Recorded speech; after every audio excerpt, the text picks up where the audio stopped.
Boz. As we record this, it is, I don't know when it'll get posted, but it's August 12th. It's a Friday. The games just ended over the weekend. So welcome back, my friend.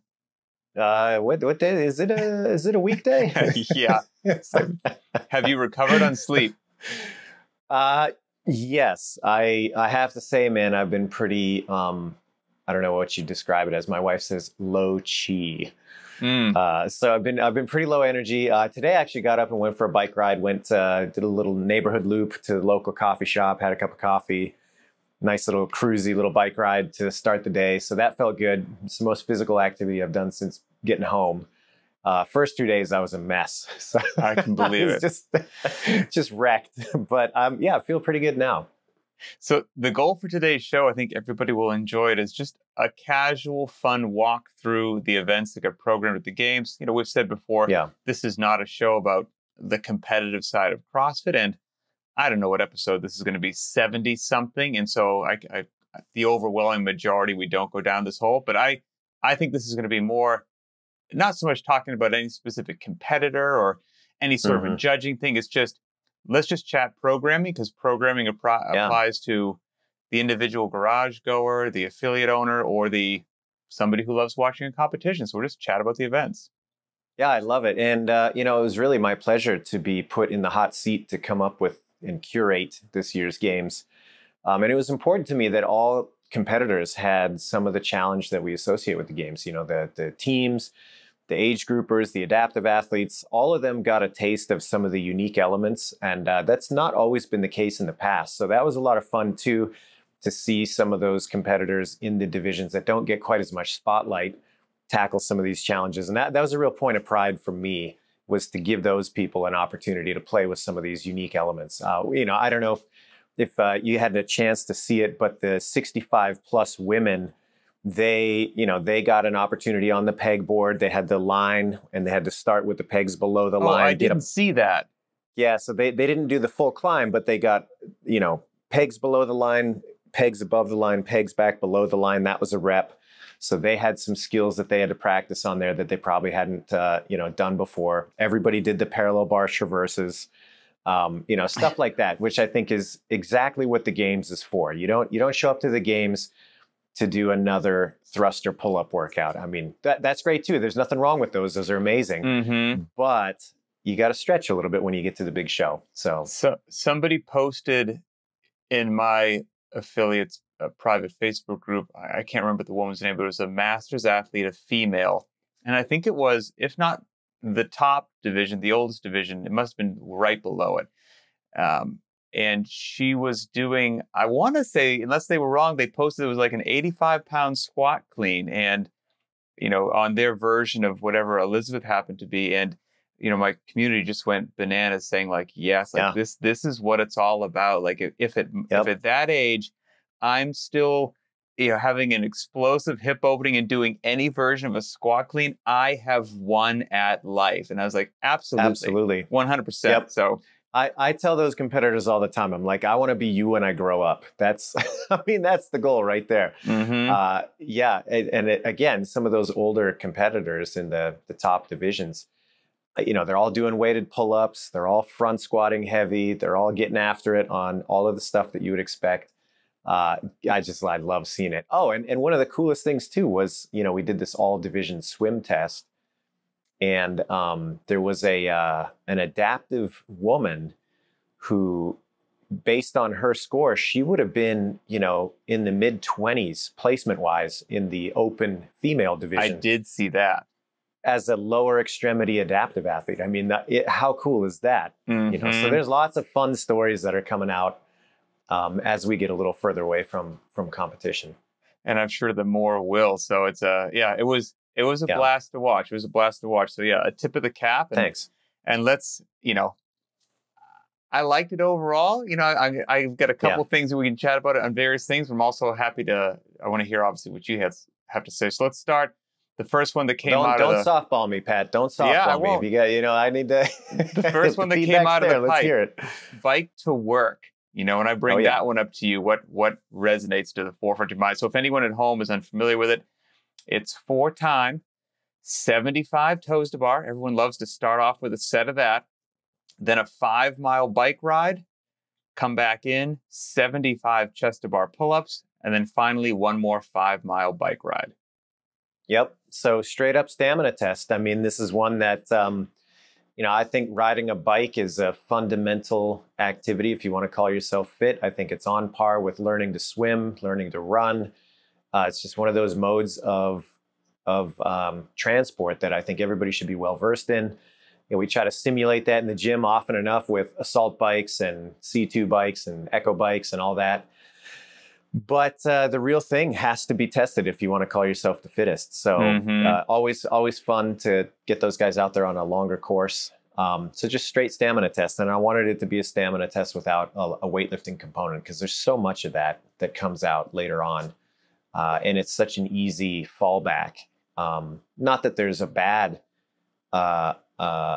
not that it's a bad choice to use those elements, but I wanted it to be just a little bit different. So this was very much gymnastics and monostructural based from the get-go.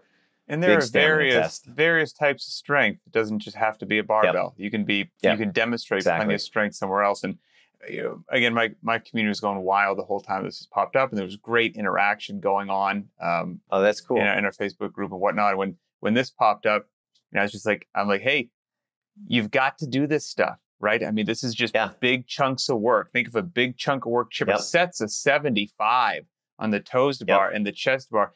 Big chunks on the bike as well. Not a barbell in sight. Like this is something that is useful and meaningful. And maybe watching somebody pedal for 5 miles on the bike, the announcers and play-by-play, they're earning their keep. Keeping you talking. But you've got to do that. And there's that interesting balance that you're obviously intimately aware of you try to juggle what plays well for the venue, what's an actual meaningful test that you can stand behind and be proud of, what is it going to look like to the viewers at home and both there. And there's all these things trying to make them all work. But at the end of the day, if you can't stand behind the test, then what are you doing? And so you've got to do something like event number 1.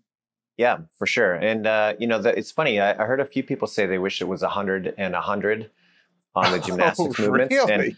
And they just thought, well, it would be a little bit more of a separator. And I actually like the 75 for that reason in the opposite. And what I mean by that is, the 100-100 would be great too. I don't think there'd be a problem there. But the 75 at that level for those competitors dared them to take bigger bites. I think the 100 is a different game. You start to strategize it a little bit more conservatively. The race is a little bit different. And I wanted a number where it's like, it's a lot and it's definitely stamina oriented. But at that level, for those movements, for those athletes, they're dared to go a little bit bigger on the sets than maybe they had hoped for. And 100 lets you hide that just a little bit more. Well, there's something else in there, and now I'm seeing that this might be a 4-hour show. And so there's something else in there that was I don't even want to call it a theme because I don't know if it was a theme or not, but I picked up on it. I could be wrong, but I liked it, and it was I think done in a couple ways. One you just mentioned through the rep scheme, which almost forces you're going to have to depress that accelerator a little bit more, maybe than you want to if you want to do well. And I feel like that was done in some areas and some examples like you just said.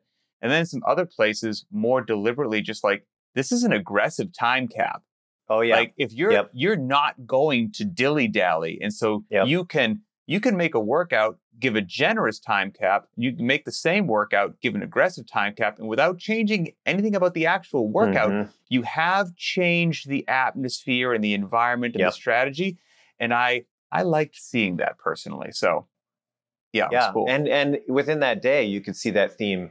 That was absolutely part of it. So the first event was long, deliberately a really generous time cap. The intent was that everybody finishes. Especially with a long event like that, it's important that you don't have. What's the way to say it? That you don't punish the front runners. And what I mean by that is early in the competition with a longer event. If that was, say, a 40-minute time cap, you would have had the front of the pack that made the time cap and then the rest that didn't. and therefore they didn't complete nearly as much work. They have some degree of advantage going into the later events that day. And so that's they got a consideration less as reps well. on their body. Exactly. And so for something as long and potentially grueling as a 40-minute workout, it's like, no, they need the full dose so that we're comparing apples to apples as much as we can later in the day as far as who can recover and who can still perform. So, yeah.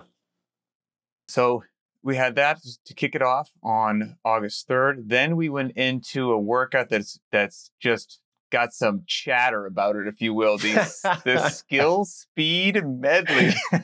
Oh, yeah. Which was 3 rounds of pegboard, time on the jump rope, pistols, and handstand walking. And it's got 3 rounds. And after round 1, cuts were made. Then round 2 began with a smaller pool of athletes, but the complexity or difficulty of some movements increased. Again, cuts made. And then in the final round, once again, fewer athletes, difficulty increased, and, et cetera, so on. And what was big about this one, the pegboard was in every single round. And it went from using your legs to having to do it strict, which was cool. The jump rope went from 75 unbroken single unders in the first one, unbroken double unders in the second one, 50 reps, and then finally 20 double under crossovers, never been seen before at the games. We'll chat about that in a second, in the final one. And then pistols each time, and then a handstand walk. So I'll dissect. Well, why don't you say what you liked or didn't like about it, and then I can dive in as well. Going back, I think it would have been fun if we had the time to see all the athletes do all the skills. I like that. I think there's, a couple of people have made that critique, and I think that's a valid one. So that would have been fun. Not that I have any problem with the cuts either, but it would have been cool to see who in the field is kind of keeping one up their sleeve, so to speak, and has some of those skills. So that would have been fun to do. I was on the fence about the single. I was actually in testing kind of willing to let that one go, but it was the encouragement of not only the demo athletes that we had at that testing, but the rest of the staff that was present there that said, no, we think we should keep it in. So the single unders you're talking about? Yeah, I was almost willing to get rid of it. Yeah. Oh, interesting. Okay. And I tell you, Nick Matthews saved my butt a little bit on that one. I just needed one person to finish. And the fact that he did was great. Is that the guy with the half and that shirt? was pretty exciting. Yeah. Okay, he was awesome. And then, right behind him on his heels, we had 2 other men that, Guy Malieros, he finished it as well. He didn't win it. And then Justin Medeiros got up on his 3rd try on the low start handstand, but he just didn't have enough time left under the time cap to finish out the handstand walk. But he was there. He was on the descent of the ramp on the back half. Like he had done the skill at that point. He just ran out of time. Man, this is one that, not that you want to pay attention to social media, but I think there was more chatter coming at you probably about this than some of the other stuff. But I'll tell you what. Yeah. I got a lot of questions about it as well. It's one of my favorite events from the games this year. It really is. And I'll sit here and defend it as to why. If I had a perfect thing, would I have massaged 1 or 2 things? Yeah, sure. But I still loved it. I'm sorry. I loved the cuts. I did. As I'm sure it's very stressful as a competitor, obviously. But as a fan, I like seeing some drama and things that you don't expect. And I'm sorry when you've got a champ just sitting on the sideline, with tons of gold medals and not advancing. Sure, profoundly stressful and frustrating for that athlete. But as a fan, I'm like, ooh, things just got interesting because she's not gaining points right now and other people are. And as a fan, fantastic. So that I liked the cuts. Then, well, thanks. And I'll say that, a big point of this test was not necessarily the skills themselves, but if you think bigger picture, we have this model of 10 general physical skills and capacities. And the question in my mind is always, how do you get enough of a test on the 4 that are a little bit harder to quantify? Balance, coordination, accuracy, agility, things like that. and those are certainly present in many of the technical movements that you see regularly, like a snatch, et cetera, a wall ball to some degree. But this was really an attempt to try to maximize the test of those elements. Who is most coordinated under pressure? Whose balance is going to hold up when it's on the line and you have to race? Whose agility is going to come through in the moment when the chips are down and it's do or die. So that's really what this was an attempt at, was how do we test those elements a little bit more exclusively and not buried under a barbell somewhere. Oh man, I'm sorry. I really enjoyed it. I did, and all that. Correct, those neurological components and the skill level and the stakes were really high for a mistake. Again, as a fan, a lot of pressure. Yep. I loved it, and it was really hard. I don't think people at home get that. My wife went to the games twice as an individual years ago, and she was a D1 gymnast, and she was looking at what was going on there with handstand walks and pirouettes and the pegboard. And she was like, whoa, like that's no joke. Like that's really profoundly difficult. And I was like, you're darn right it is. And I like seeing the athletes frazzled. I'm sorry, I really do. I like to see them be like, ooh, this is no joke. Loved the pegboard difficulty. Loved it going from use your legs to strict. That's so hard. Loved the 3 different styles of jump rope, and that on the single unders and the double unders, if you had a miss even on the last rep, you had to start back over. Nerve-wracking for the athlete. I'm sitting on my couch munching popcorn, so happy about that. And then the pistols, I again loved the fact that you're not alternating back and forth, which pistols are hard enough as they are, and alternating back and forth, you can kind of not save a bad rep, but you can get into a nice little rhythm. But if you got to do 10 on one leg, you not only have the fatigue of doing 10 on one leg, but any little hop, skip, I missed something, you can't like just stand up real quick, get the other foot down and start the other pistol. It raised the stakes again. Loved it. Handstand walk course. It tripped some people up too. I think that was the hidden. Loved it. The hidden factor that didn't come across on the broadcast quite as readily. But there were multiple athletes that would get 5 or 6 reps in, have to toe out, boom, back to 0. I mean, you saw that happen with several athletes, and it was a balance issue straight up. They just had a hard time at that speed maintaining their balance, and they paid the price for it. I adored it. I adored the pirouette start on the second round, and that actually, both my wife and I was she thought a lot more people were going to struggle with that, and then we watched the athletes do it, and it was so impressive to see them start like that. So it was cool in a very positive. It's like, wow, a lot of people have that. That's awesome to see. Yeah, it was one of many times over the weekend where it just shows how prepared a lot of these athletes are, even if they don't believe it themselves. And that came across multiple times as the week unfolded, where you would have an event that threw a bit of a curveball, and a lot of the athletes were like, I don't know how this one's going to go. And of course, their level of preparation being what it is, they crushed it. And, nobody should be surprised by that, let alone them.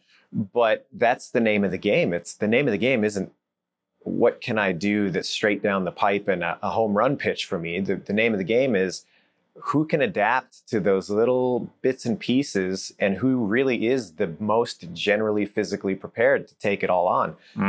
And so it was cool to see that time and time again, even when the athletes didn't believe it themselves, they would crush that stuff. It was great. And then if they made it to the final round and made it to the handstand part, there was the press to handstand, then the P-bar walk. Awesome. A press to handstand. So hard, so incredibly hard and amazing. And so now that's all the things that I loved about it. Now, to give you, the critique, or somebody's like, you and Adrian always agree all the time. Yeah. That in the final round, the double under crossovers, while they obviously, no pun intended, tripped up a tremendous amount of athletes, and again, if I could have put it anywhere, if those remained, if they were at the end of the final round, then that would have given myself as the viewer the opportunity to see far more people see if they could do the press to handstand and then P-bar walk. and giving the athletes the opportunity to do that as well. And then a bunch of people get there, and do you get one double under crossover? Do you get all 25 and sprint across the finish line? But I really wanted to see more. I wanted to see how many athletes could do that press to handstand. And so not getting to see a bunch of it, that was the only thing. I was like, I wish I could have seen more. That's fair enough. And I got to say, I was a little surprised at how many athletes could not do the double under crossovers. I mean, that was something I haven't tried it yet. I should probably grab a rope and just, I'd slash myself up with it, but I haven't tried yet. I was very surprised that was as difficult for those athletes as it was. To me, that skill is not that hard. But, again, it's a different situation, different under pressure. Sure. Different when you're fatigued from other events that morning. Like, I totally get it. But I was surprised that was kind of the real stop factor for a lot of them. I can't remember the episode that it was, but we did a VNR show about undercoached or underutilized movements. And now that you say that, you actually mentioned the jump rope, and you said something like, everyone does singles and double unders, and man, there's so much more you can do with the jump rope if you want to hit coordination, accuracy, agility, and balance. And it was one sentence and it went on. So now it's kind of interesting that actually played out, in all honesty. Yeah. So, elevated Elizabeth. So good old Elizabeth. That was a fun one. As it should be done with squat cleans. And then, what I really liked about this one? The P-bars were cool for sure with the traverse. And that brought me back to, my younger days. The Bud's obstacle course starts with this traverse up bars just like that as well. You don't have to do dips at the end. You then run off the other stuff. But that traverse and that shimmy, I was like, oh, I remember that shimmy. I loved the fact, again, this is just my personal preference and bias. I loved the fact that these games level athletes, which are obnoxiously fit, they're so amazing. They did it with the same loading that you and I would do. Tagged a couple sets of 9 on the end, but it didn't have to be extra heavy to make them work really hard. And this was one of those events that I was like, that's a no joke time cap right there. Like, you better be hustling intentionally. Of sure. And what also popped into my vision and mind that I hope some people at home also keyed up on is, hey, you've got games athletes using a 135 or a 95-pound barbell on a I know there's 2 extra sets of 9. So, but on, what's really close to a 21-15-9 workout. And the majority aren't doing touch and goes. There's a whole lot of quick singles happening because there's a lot of quote unquote regular folks that feel like if it's a 21-15-9 couplet, that always has to be this unbroken blitz. And it's like, no, even really upper end athletes at a loading that you and I would use, if they're not doing touch and goes, well, that you can be darn sure that I'm not doing touch and goes on squat clean Elizabeth. So it was really cool to see them use the same loading that I would use in my garage. Of course, they blitz the time and it was a more difficult workout, but I really enjoyed that the loading stayed the same and you just had to move if you wanted to make that time cap. Yeah, for sure. And that was intentional. I thought about doing that one a little bit heavier. Yeah, but then I kept coming back to the drawing board as to why. I thought, okay, this is a moderate load. For those guys, it's certainly light. Let them prove it. And I was actually surprised at how many people did do singles for that reason. Like, if you want to finish that in the time cap that was given, you really had to motor on the barbell work. That was just the non-negotiable, that you had to crush that aspect of it, especially with the other end of it being a little bit more unknown and the potential to kind of blow up in the sense that you could blow up on like a muscle up, for example. Like, once it goes away, it's going to be a while before it comes back. You had to be able to understand your body well enough on that end to do it well.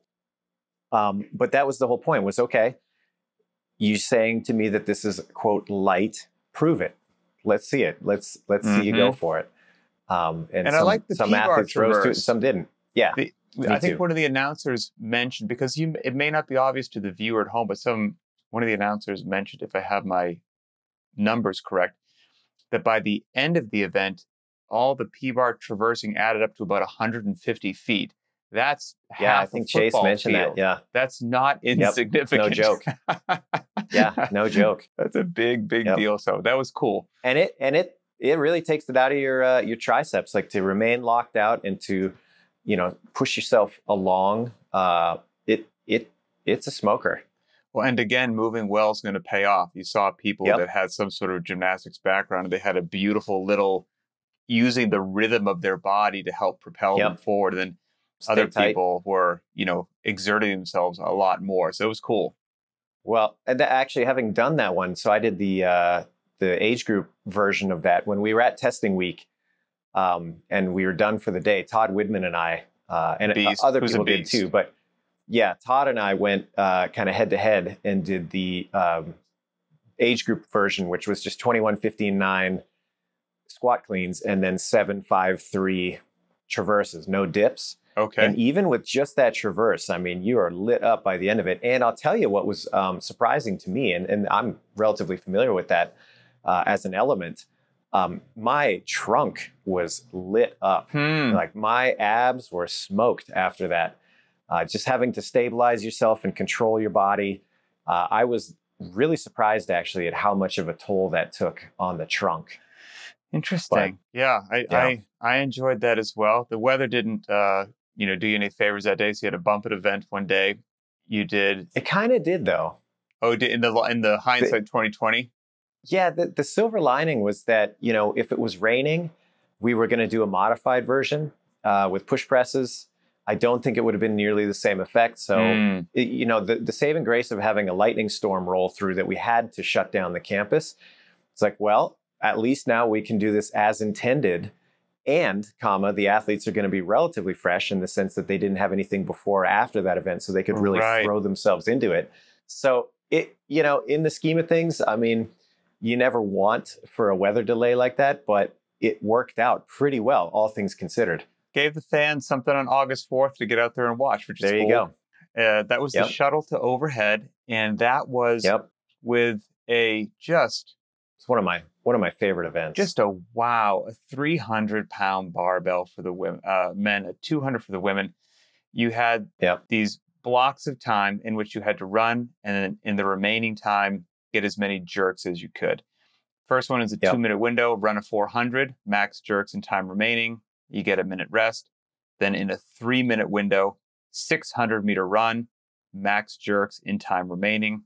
A very short 2-minute rest that probably feels like it blitzed by for the athletes. And the final thing is in a 4-minute window, run 800 meters, max jerks in time remaining. And this is just that's a classic heavy day at a high heart rate, run fast, lift heavy. I loved this one as well. I was so impressed with the athlete's capacity.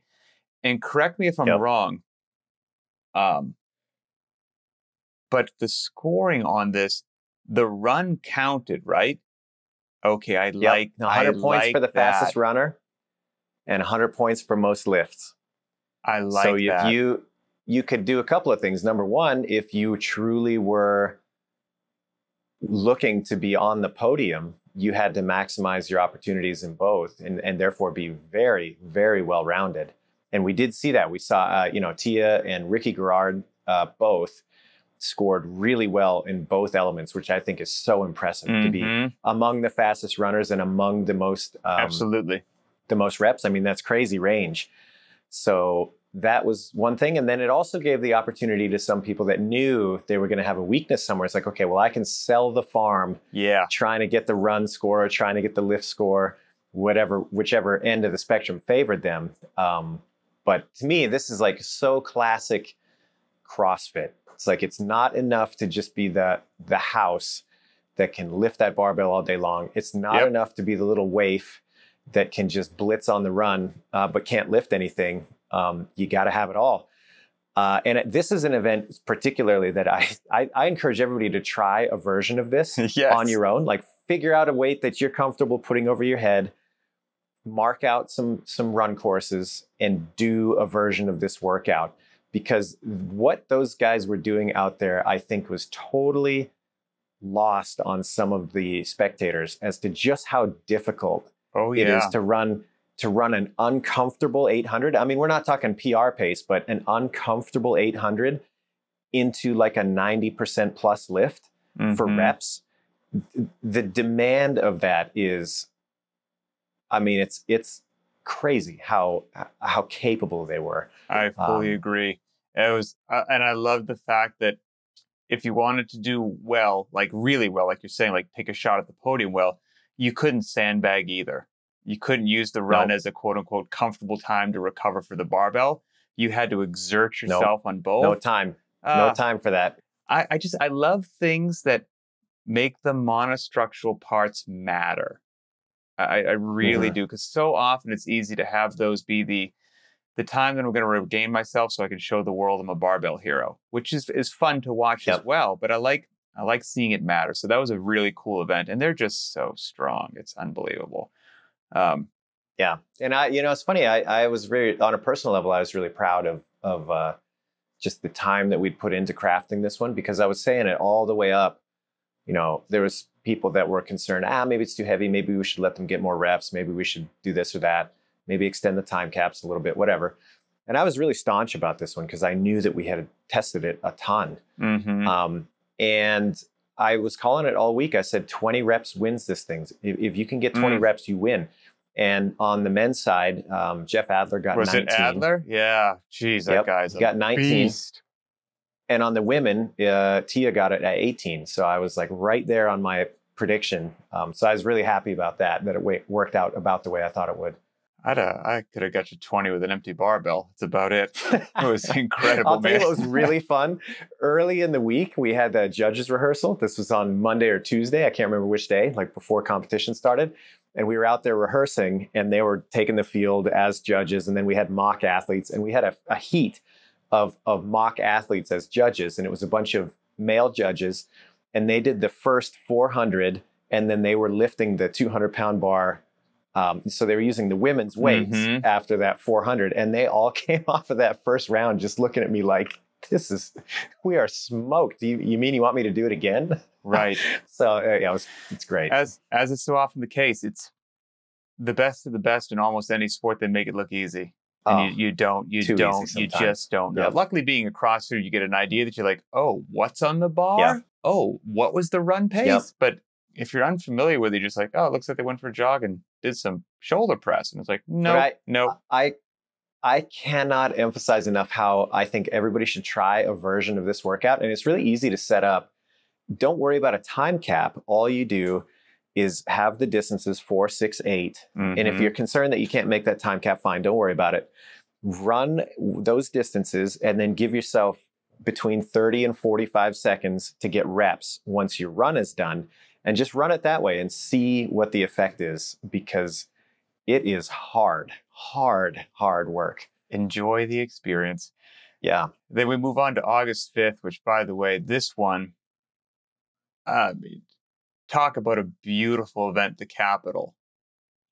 That came off great. Yeah, that was a beautiful event. Not only do I like the event because I'm just a fan of grunt work, quite frankly, and I'm a fan of a run that's longer than anybody wants to do. But it was so visually beautiful to watch as a spectator. Yeah. It played so well, and ending on the Capitol steps, with the crowd everywhere, it was a great event on so many levels. So if anyone's unfamiliar with it, call it the Capitol. It's for time 20 pig flips at a casual 350 pounds for the women, 510 for the men. Do 20 of those. Then go ahead, run 3.5 miles with the fittest people in the world chasing you, so your pace is faster than you want it to be. Then you're going to do some jerry bag carries for 200 meters, which is, again, longer than you want to do a farmer's carry. And those bags weigh 70 pounds in each hand for the women, 100 pounds in each hand for the men. You finally finish that. Bear in mind, you did the pig flips, the run, and now the farmer's carry. And you have this, am I saying it right? Husafeld?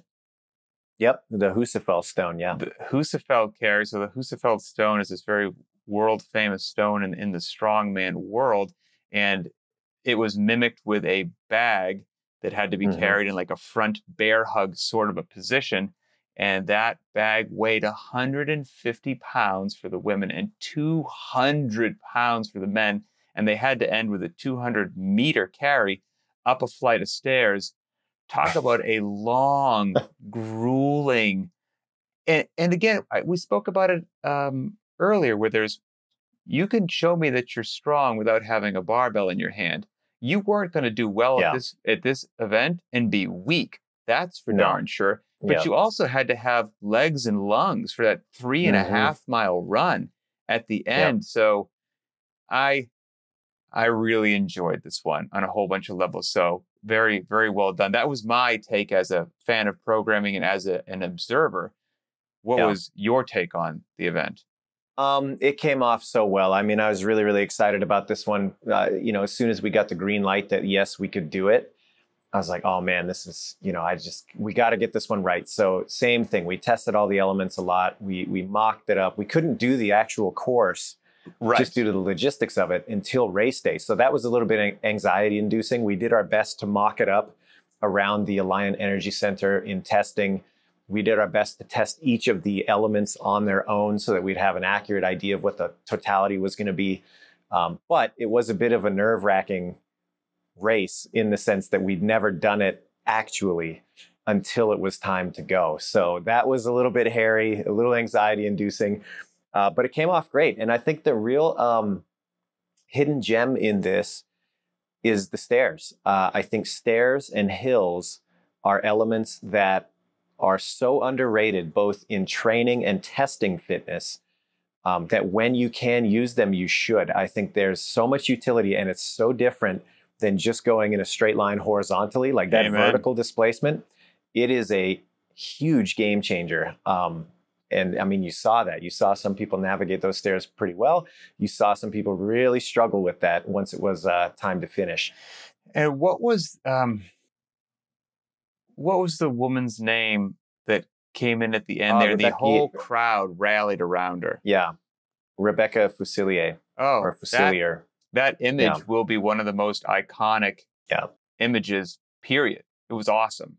Yeah. So, yeah. I mean, and you know, the community is so supportive. I mean, that was evident right there. It was crazy. I mean, that whole, everything about that was really, really crazy in the best possible way. The heck with the whole event. This is another one that we just talk about forever.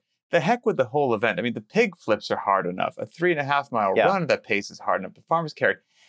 Just the last event. Let's stop there, though. The last part is so miserable. That a bear hug at that loading for that distance after all of that work. Oh, man. Well, that's the interesting thing about that workout is that the pig is heavy. The pig is hard. You know, if you've ever kind of had your hands on one of those, it's like, that's no joke to flip one of those things. It's pretty heavy. And that kind of gets buried because it was so early in the event. But like 20 of those is that'll light you up for sure. And then what I think on the other end of that that's kind of interesting is how that weight of bag, both in the Jerry's and the Husafell for those competitors, is not really that heavy. You know, like you look at it on paper and I mean, a farmer's carry with 100 pounds in each hand, that's not that crazy. But the distance that they had to travel with it is what made it so difficult. Yes, and sir. Like a great example, if you go back to 2021, we did an event that was rope climb, ski erg, and a 200-pound, 150-pound Husafell carry. And it was just one length of the field. And I mean, they were literally picking it up and sprinting with it. And then, you know, the drop, they would gain 10 feet because they just had so much momentum. That is not a heavy weight for those competitors, but under those conditions for that distance, it's a completely different ballgame. 100%. Again, there's so many different ways that you can massage or manipulate a workout that isn't just making the loading heavier. You know, we talked about time caps. Now we're talking about increased like keep loading the same increased distance. There's a whole bunch of different dials that you can do. All right, next one on August 5th. Yeah, and this. Oh, good. Up and over.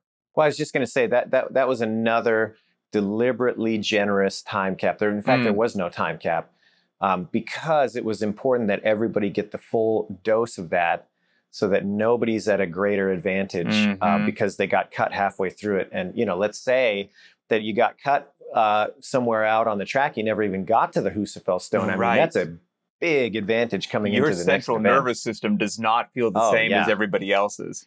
Yep. For And so sure. leading into this next one, the whole setup here was, and this, I think if you're a sophisticated fan of this sort of thing and programming in general, you can't just look at the test or the workout itself. You have to look at how does it fit with everything else. Mm-hmm. And so the big picture here was like, okay, let's get everybody to a state of pretty significant fatigue, and then who can recover and be athletic 2 hours later. Mm-hmm. It's one thing to attack this kind of athletic work when you're fresh, muscle ups and jumping over things and trying to do that efficiently. But when you have just had a grinder of a workout and you get bussed back to the facility and they say, all right, champ, you're up in an hour. Right. That's a different scenario. Yep. So that was really the test within the test here was who can be totally exhausted, recover quick enough, and be an athlete. And that, I think we saw that. And that event that you're talking about, entitled Up and Over, if anyone's unfamiliar with it, 3 rounds for time, 12 ring muscle ups, 25 jump overs and an elevated log, 30 GHD sit-ups. And then once you finished that 3-rounder, you ended with an 84-foot weighted lunge that was with 125-pound axle bar for the women and 185-pound axle bar for the men. Great event, simple, got the barbell at the end there, gymnastics work, and, big sets of, for maybe not for these athletes, but all things considered, yes, 3 sets of 12 is no joke on the ring muscle ups there, 3 sets of 30 in the GHD. You're going to notice that, especially at intensity when you're dropping the hammer under an event like this. But those jump overs, they were cool because I think initially if somebody just saw them and it was explained like, oh, you're just going to kind of boing, boing, boing, bunny hop over this log every now and then, but you saw the pace slow down significantly for a lot. And I think it's another one of those things where they're tougher than they look and they're more taxing than they look. And then they hit you metabolically. You're using your posterior chain, your calves to jump over this thing repeatedly. And then those are the same legs and posterior chain and midline you're going to need from the sit-ups and all that. You've got this lunge waiting for you at the end. None of that stuff's making that feel any lighter. I really liked it. Well, and the sneaky, thanks. This is one of my favorite events, actually. And, it had a little bit less bombast, so to speak, than some of the others. But I really loved the way this one came together. And it was a fast race. You had to keep your foot on the pedal. And it was that middle set that really separated most people, who could hang on in the middle set. And like getting over the log thing, to your point, it's a pretty efficient movement when you're good at it. But if you're not, you're going to pay the price. And then secondarily, a lot of athletes, both in testing and on game day, I chat with them here and there, and they said, I was really surprised at how much it took out of my arms when I got back to the muscle up. That kind of pulling up and over, even though it was assisted with the legs and even though it wasn't the make or break of the movement, that repeated action, when they got back to the muscle ups, they're like, oh, that's different. That's unexpected. It was an enjoyable event. And on August 5th, what we ended the day with, a little something called the Echo Press, I love that event. A series of calories on the Echo bike, which, by the way, it ended on the Echo bike as well. So the people were just going to go full send, which is always enjoyable to see. But then the handstand push-ups. And we did see the handstand push-ups, which were shout sprinkled. Out to Tim Paulson. Yes, sprinkled in there as well. It was done on a block. They were strict, and it was with your stomach facing the wall instead of your back facing the wall, which is what we traditionally see. And what was interesting is I remember watching this event with my wife, again, who's a former gymnast. When she heard the event get announced, she's like, that's interesting. She's like, in gymnastics, she goes, that's the only way that we do handstand push-ups. We don't do them with our back to the wall. You do them nose to the wall. And I was like, ooh, good luck with that. So, and so what was the thought process behind that one? Well, there were a couple of thought processes. Thought process number one, and I was actually just on with the Power Monkey guys, and I was telling them the same thing. I think competitors sometimes lose sight of what you're trying to accomplish by choosing a movement for a test. In competition, you have to have it codified enough that it can be consistent across the board, and that it's fair and all those things. But it doesn't necessarily mean it's the best expression of that movement. And so in training, you should always, in my opinion, be looking for what is the truest, best expression of this thing. And, you know, the truest, best expression of a handstand push-up is not me trying to maximize my leverage and minimize the range of motion and go up and down 50 times really fast. It is, can I do this freestanding to a deficit without having to balance on my head, without taking the weight off my arms? Can I control that? Can I control my body through space? And the amount of strength and control it takes to do that is pretty remarkable. And so the question then is, how do you create something that gets you closer to that than we have been in the past? And that's what the goal really was try to take the essence of the best example of the movement and how do we get closer to that in competition, not just how do we make it something that people have seen before. So that was a big one. And then kind of more broadly, when I started pairing the movements up together, I kept thinking back to an old Greg Glassman kind of story quote that runs through my mind quite regularly. And he used to say something along the lines of, you know, when you get the big guy in class that comes up to you afterwards and says, hey, there was too much little guy stuff in that workout. It was totally skewed in favor of the little guy. And you're like, okay, cool story. And then the little guy comes up to you on his own, you know, independently and says, hey, there's too much big guy stuff in this workout. It was totally advantage to that guy. He was, you know, able to catch up on the bike or whatever. And when both of those people within the span of the same, in this case, test, have that to say about it, you're like, okay, I think we're on to something. And that is, again, this is another relatively proud moment for me. In that first heat of men, the body types that were racing at the finish were so different. You saw Colton Mertens, who's the smallest man in the men's division, racing against a guy named Andre Houdet, who's a very big, very tall athlete. He's from Denmark. And he played on the Danish national American football team. Oh, wow. I believe. So he's like a big dude. And they were neck and neck through the whole event. Mertens would pull away on the handstand push-ups. Houdet would catch him on the bike. And that progressed all the way through the event until it was a final sprint out on the bike where Mertens was just ahead of him. And I can't remember, I don't even remember who came across the line right. first, but it was such a close race. And the range of body types that, you know, were present there was just really cool to see. So yeah, and that was a fun just one. Another, as a viewer, another cool monkey wrench thrown towards the athletes on a movement that most of them feel probably really comfortable with. And now there's a spin on it. And I like that. I think I just like those little twists. So that was cool. Yeah. We move into the weekend, Saturday, August 6th.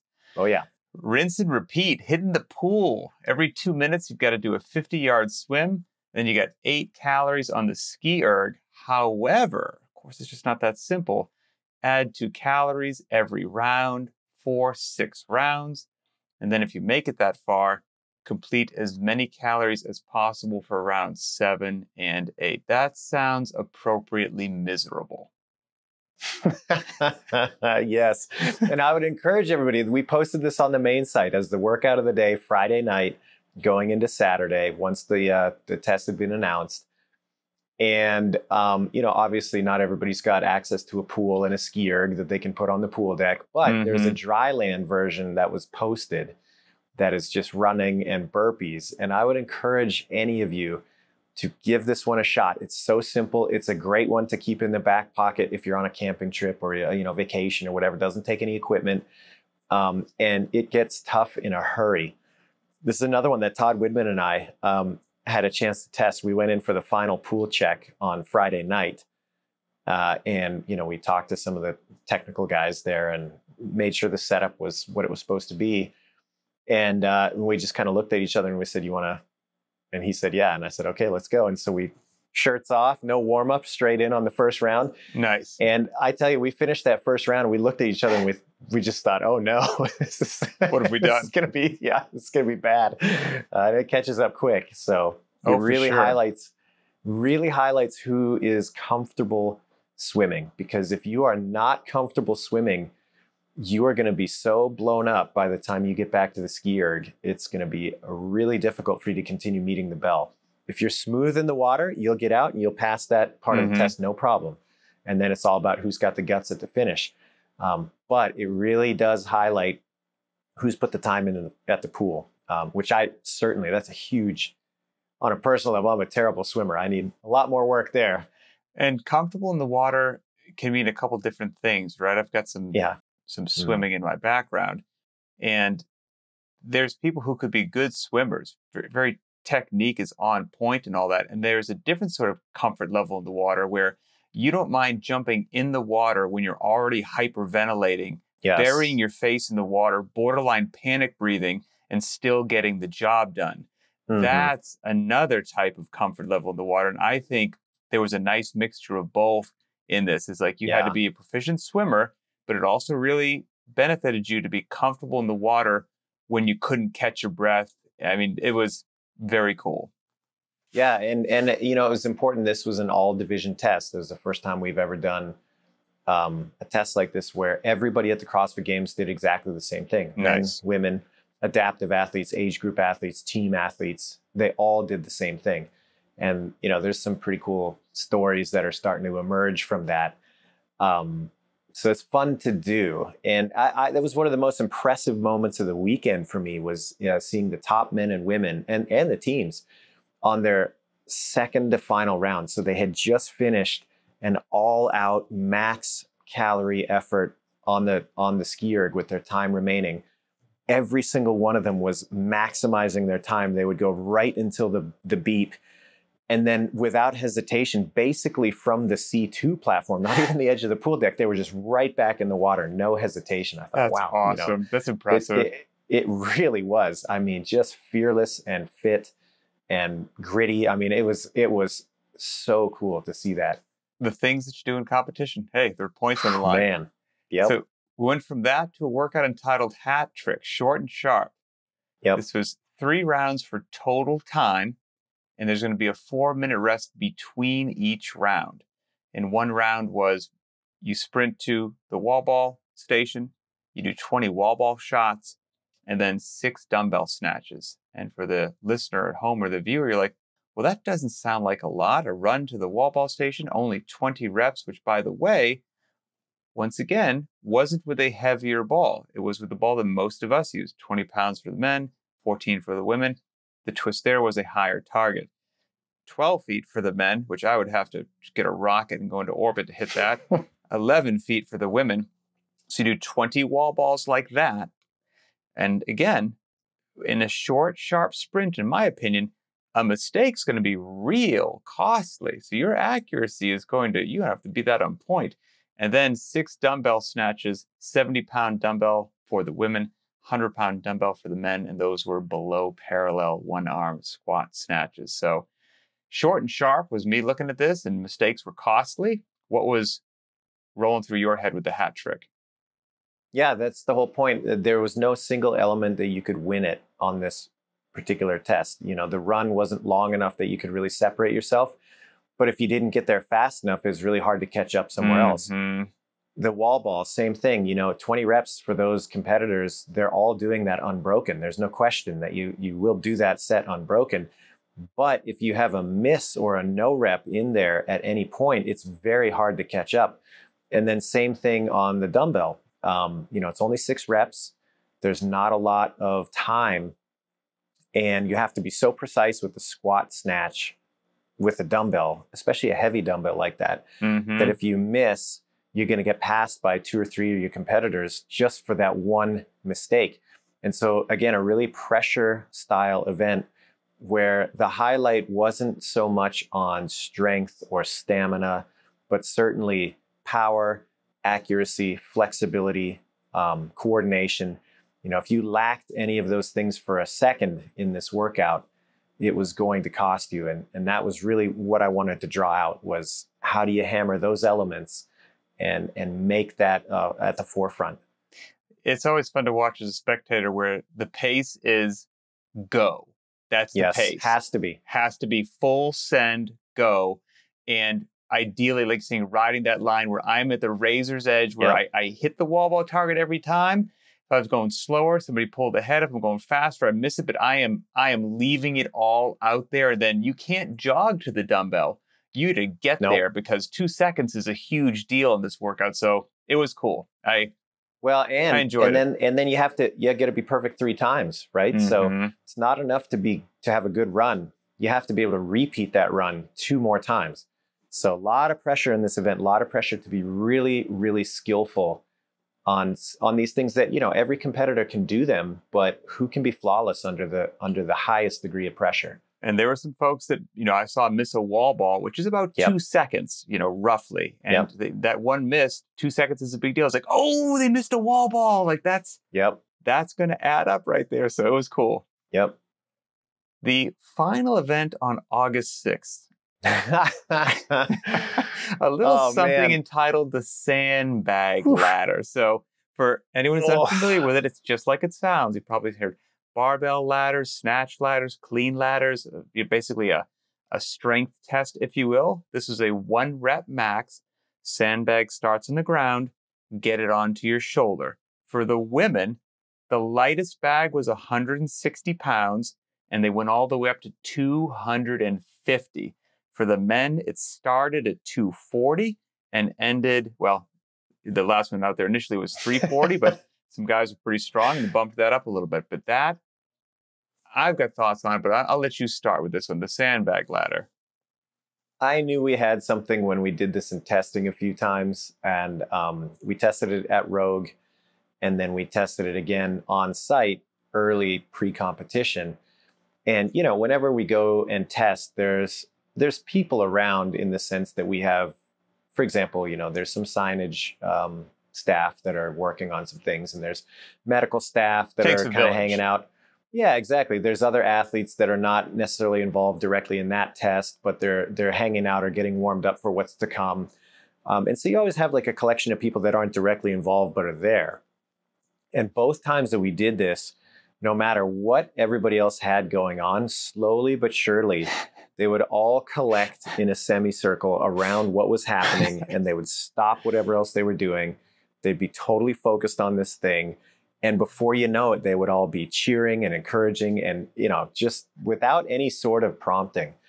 And I thought, man, this as a spectacle is really something. And I think it's totally legitimate as a test, because this more than any other event during the week proved, in my opinion, how prepared these athletes are. And again, even when they didn't feel themselves that they could be successful, their level of fitness rose to the top.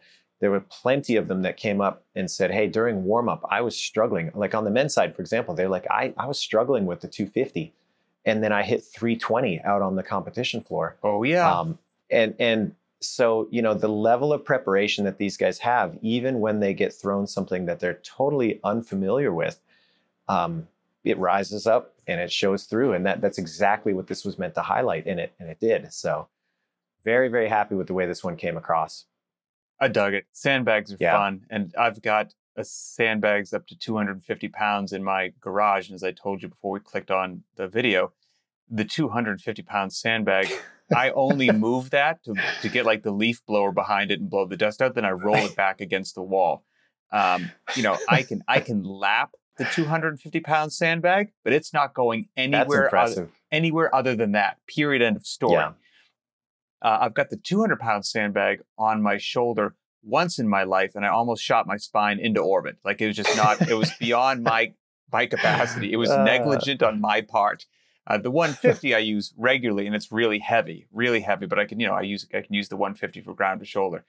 So I'm not to cut out the gentleman. Hey, gentlemen, I watched you. You were great. Tip of the cap. I have to chat about the women. I'm sorry. Yeah.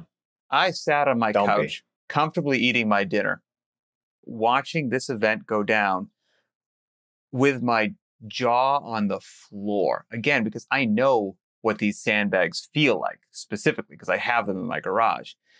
And all of the women were so impressive, but I've got to give shout outs to 2 specifically. First of all, Danny Spiegel's one of the strongest human beings on the face of the earth. Like no joke. Oh, yeah, my unreal goodness. Yeah. I don't want to use the word ease, but that's all I can do. The ease with which she opened her hip and got that from the front lat bear hug to her shoulder, she just like popped it up there. Like it It's almost crazy. never looked like a struggle, which is insane.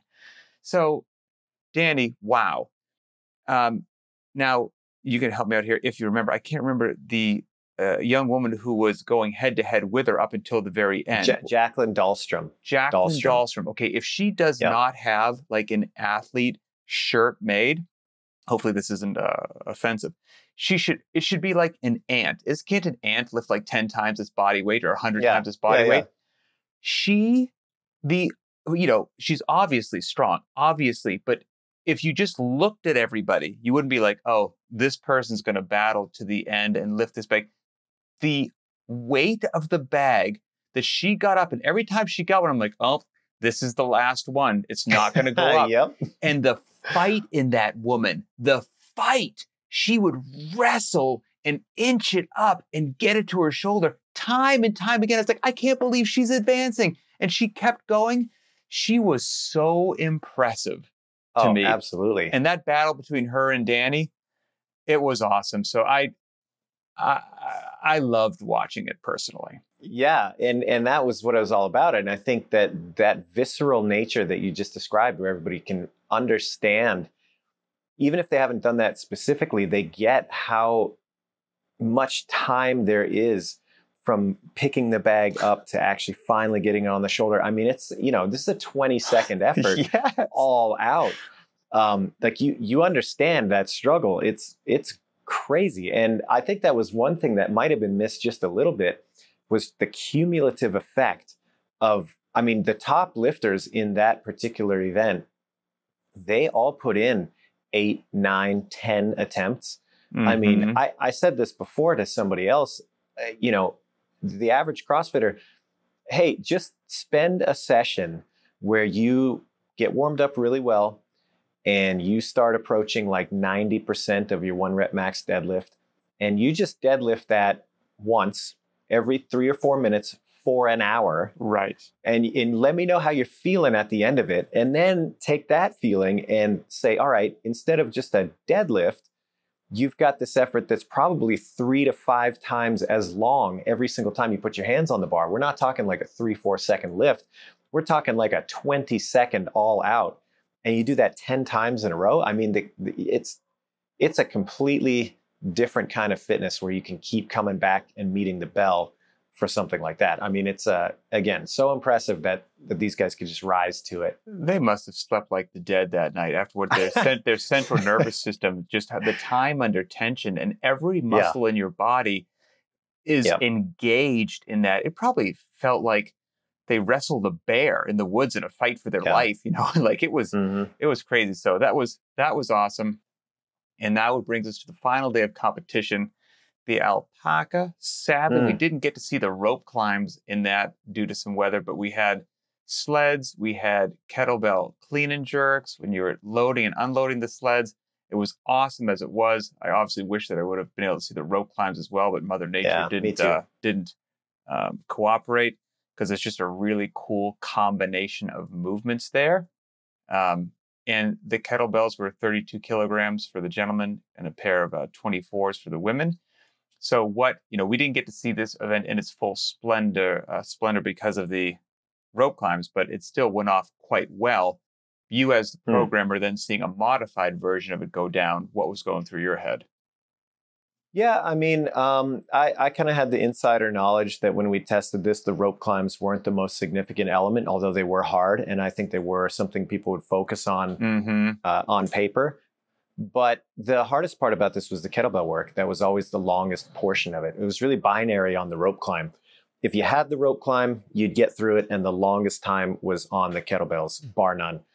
If you didn't have the rope climb, well, that's a different story. It's going to stop you, and there you go. But I don't think too many of those competitors would have been stopped by it, even though it would have added more time and difficulty and all that. So I was disappointed that we didn't get to do it. But, at the end of the day, it was the right call for safety and consistency and all those things. So I don't regret making that decision. Although, of course, in a perfect world, we would have done them. Sure. But it opens the door for next time. The rope climb standard was meant to be a little bit more challenging in the sense that you had to climb up and climb down. And so that's out in the wild now. And anybody that shows up next year and doesn't have that as part of their repertoire, I mean, you blew it. Right. So that's out there. And then I really like the concept that I was trying to convey and that I don't see happen that often. People push sleds around all the time. That's cool. But to me, the utility of the sled being able to put something that you're going to use later. So you put something like a dumbbell, like a sandbag, like a kettlebell in the sled, and you push it somewhere and then do something with that thing that you just pushed around. That's the real concept here. And that concept has so much variability that's possible that now that it's, again, kind of introduced, there's a world of stuff that you can play with a kind of, take your toys with you approach. And just at the end of the day, sleds are fun. They're really hard and really useful. They're also really fun. And anything which is a variation on a movement that we traditionally do, like a lot of people are quite familiar with clean and jerking a barbell, and even just throwing a set of dumbbells in somebody's hand for a clean and jerk and doing grace with dumbbells is a game changer. Then, you can do that with kettlebells as well. So that bit of variance and the single arm work, it was just really not single arm, but like, you don't have that closed chain, so to speak, from the barbell. Really loved it. Thought it was really cool. Yeah. The back nine. These final two events, my friend, I was glued. Yeah, you like those ones? I was glued to the television. Glued to the television. So the back nine, the sandbag ladder was such a cool strength test, like obviously bias too heavy. And the back nine as well was just really enjoyable, visually pleasing, and the loadings of it, borderline again obnoxious but appropriate for those athletes. And then also what I liked was you can't dilly-dally. Like the time domain's tight. You only got a couple minutes out there on the floor. So anyone who's unfamiliar with it, it was a yoke carry to a barbell, 2 front squats. That barbell's on the floor, by the way. Then walk to a bar, 3 deadlifts, walk back to the other barbell, 2 front squats, grab the yoke again, carry it back to where you began. The yoke, 485 pounds for the women, 665 for the men. Front squats, 215 for the women, 315 for the men. And the deadlift, 315 pounds for the women, 475 for the men. And once again, this is just something, I've got a yoke that actually is in my side yard next to my shed. It stays outside. And so, I get to carry a yoke every now and then. And I've loaded the yoke to 500 pounds, and it's really, really, really, really heavy.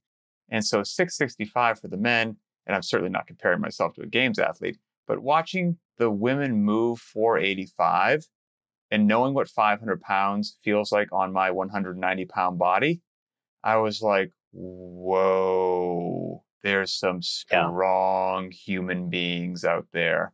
So this was a really, really cool event. Yeah, I really enjoyed this one too. It was a great race. And, it really gave people an opportunity that could to separate themselves. And then the pack kind of fought it out in the middle. But when Willie Georges from France, he came out early in one of the early heats. It might have been the first heat even. He said I think it might have been the first heat. A minute, 29 seconds or something like that. I thought, well, that's going to be the winner. And then Jeff Adler came out and got him in like a minute 15. I was like, wow, did not expect that. So those guys were incredible. And it made for some really great races too. And correct me if I'm wrong, is that the heaviest deadlift that's been in a workout? I know we've had a deadlift ladder that exceeded that if we wanted a ladder, but in a workout, so to speak, I don't know if we've seen a heavier deadlift than that. It might have been. It's certainly for the men, it was on par with the heaviest yoke that we've had, and for the women, it was the heaviest yoke that they've ever experienced at the games. The deadlift, I'd have to look that up. I'm not sure. I think you might be right, but I'm not 100% sure. It's not a laughing matter to pull a few deads like that in the middle of that workout. Yeah, and that that was one of those ones. Again, if you pull back and you look at the totality of the test, it's like we needed something really short, we needed something really heavy. there was a lot of people that get fixated on, the gymnastic skills. It's like, yeah, that's true. Yeah. They were significant, but turns out you still got to be really strong if you want to win the CrossFit Games. With it beyond a shadow of a doubt. And that workout is cool, really cool. The end. Jackie Pro. So Jackie, for anyone who's unfamiliar with it, classic CrossFit benchmark workout. And as it traditionally is, it's for time, it's short and sharp, 1,000-meter row, 50 thrusters with an empty barbell is the normal person version, so to speak. And then you end with 30 kipping chin over the bar pull-ups. This one for the games, still have a 1,000-meter row, asterisk there, 50 thrusters, now with 95 pounds for the men, 65 for the women, and at the end, 30 bar muscle-ups instead of 30 pull-ups. The twist on this was that there was a cutoff pace on the row, that if you don't row within a certain period, which was aggressive, your workout was over. And this reminded me of a story that you told on a previous podcast as well, when you were working out at a seminar and there was some beast on seminar staff and you had a workout that had like 500-meter rows and I think overhead squats with like 95 pounds. And he's like, I'm going to bump up the loading in the overhead squats. And you're like, sure, if you want to, but are you open to another option? Keep the loading as is. And every time you get on the rower, you have to do the 500 and 140 or less. And he was like, no, thank you. Yeah, this to me is a very different test when you get to dictate your own pace and run your race. And there's a time for that. I think there's plenty of opportunity in many of the other events to do that. Correct. But it's another thing to be able to hold your hand a little closer to the flame than you might want to, recover from that, and still win. I think it's a completely different physiological element, and I think it's important to test that at times. Do you remember what those cutoff paces were, men and women? Yeah, it's 3:15 for the men, and 3:40 for the women. And I deliberately, it was a pace that every single person in that field could do it if they wanted to do it. Mm-hmm. And I think we only had 2 women that didn't. And I don't believe it's because they were physically incapable. I think it's because at that time in the competition that they were just done. But the idea was that everybody can do it. It's a question of, do you want to? And then who can recover and still get the job done? And I mean, I was really, really blown away by how quickly everybody would get off that rower and get right to work. I thought there was going to be significantly more break between those two elements. But again, the front runners, it was like just business as usual. Finish the row, step right to the barbell, get to work. I couldn't believe it. It was impressive. Yeah. That was one of my takeaways was, given the totality of the event, and it's the final event, and then you have to hold this pace on the rower, and now it's 50 thrusters at normally the Fran weight, and you're ending with 30 bar muscle-ups. How, all things considered, these athletes put up times that most of us would be happy to do regular Jackie in. Oh, absolutely. I mean, the winner, Lazar Dukic, sub 8 on that, which is just unbelievable to me. I mean, a sub 8 Jackie for most people is like a hard put you on your back kind of effort. Yes. It's crazy how good these guys are. So that, I mean, it was a great finale. It was a fantastic event. As a nerd and a fan of programming, loved it. Loved dissecting the whys. I Thanks. Really appreciate the time and effort that you put into it. I appreciate you being willing just to take another stroll down memory lane. I'm sure these things have been stuck in your head for so long. Yeah. Any kind of parting thoughts before we close? No, I think that if you're a student of the game, so to speak, go back and take a look at it day by day. I think there's useful learnings to kind of look at what was accomplished over the course of a single day, and then certainly the competition. It's easy to get in the moment, kind of fixated on one event that you either liked or didn't like, or a movement that you liked or didn't like. But really, the test isn't about single facets. I mean, that's the games is breadth, right? Who's got the broadest fitness? And so when you're looking at the test, you've got to take that same mind frame and step back and look at it over the course of the entire competition. how does it shake out? And I think that's a way more sophisticated look at what is accomplished by these athletes. And so, those of you that are fans of this sort of thing, that's the real meat and potatoes, in my opinion. Don't get too fixated on one or two independent elements. Look at the big picture and then ask yourself if it was appropriate. Well said. Well, again, thank you. It was a pleasure to watch. Congrats to you. Congrats to all the athletes Thanks, and man. coaches that threw down and poured their heart into this and gave all of us fans at home something amazing to watch. I hope you get some rest. And I'm working on it. For everyone listening in an audio format, as we always say, we appreciate it.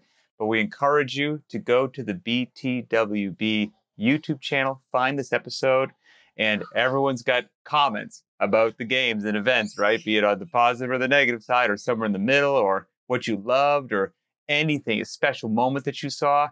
Throw them in the comments. We want to hear what you have to say. And then, as always, if you have an idea for an upcoming show or topic, now we stay away from competition, so we're getting back to business as usual starting next week. Yes. Let us know, and we will absolutely pay attention to that. Thanks, everybody, for being awesome. We appreciate the support. For Adrian Bosman, I'm Pat Sherwood, and we will see you next time.